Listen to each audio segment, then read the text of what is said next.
Hello दोस्तों, मैं रिया राय आपका स्वागत करती हूँ अपने यूट्यूब चैनल कहानियों का मेला में।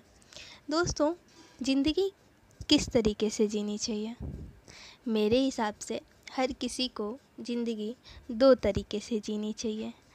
पहला, जो हासिल है उसे पसंद करना सीख लो, और दूसरा, जो पसंद है उसे हासिल करना सीख लो। तो आज हम बात करेंगे रज़िया सुल्तान के बारे में।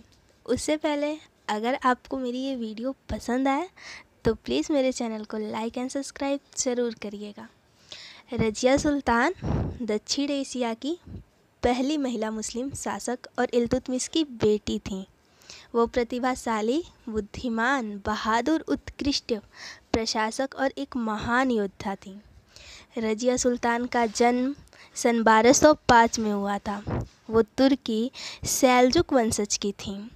उस समय मुस्लिम राजकुमारियों के रूप में उन्होंने लड़ाई करने में प्रशिक्षण प्राप्त किया, साथ ही सेनाओं का नेतृत्व किया और राज्यों का प्रशासन करना भी सीखा।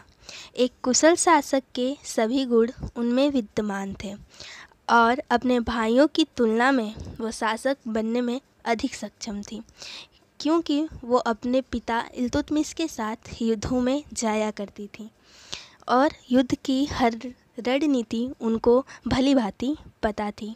इसलिए इल्तुतमिश ने अपने उत्तराधिकारी के रूप में रज़िया सुल्तान को चुना। जब भी इल्तुतमिश राजधानी छोड़ता था तो वह रज़िया सुल्तान को एक शासक के रूप में जिम्मेदारियों का निर्वहन करने की शक्ति प्रदान करता था।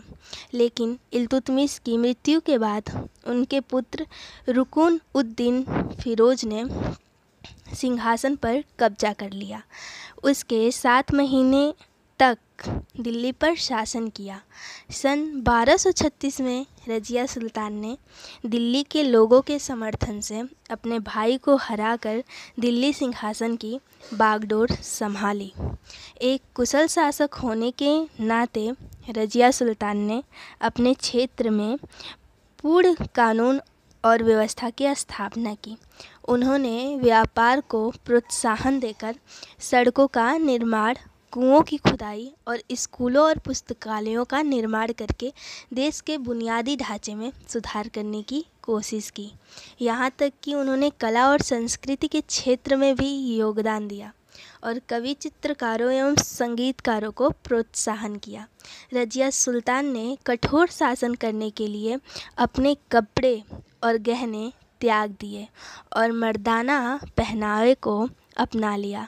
फिर चाहे वह उनका दरबार हो या युद्ध का मैदान, उन्होंने जलालुद्दीन याकुत नामक इथोपियन हाबसी दोस्तों यानी दास पर भरोसा किया और उसको अपना निजी परिचारक बना लिया।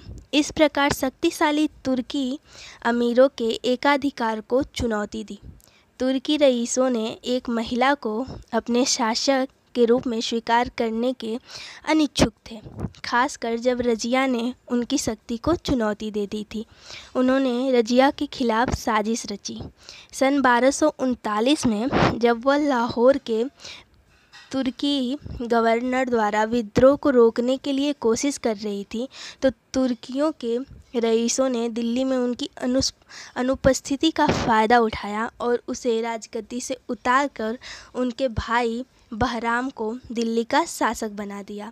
सिंहासन को पुनः प्राप्त करने के लिए रज़िया सुल्तान ने भटिंडा के सेनापति मलिक अल्तुनिया से शादी कर ली और अपनी पति के साथ दिल्ली पर चढ़ाई करने के लिए बढ़ी। लेकिन 13 अक्टूबर 1240 को बहराम ने दुर्भाग्यपूर्ण युगल रज़िया और मलिक अल्तुनिया की हत्या कर दी। दोस्तों, पसंद आए वीडियो तो लाइक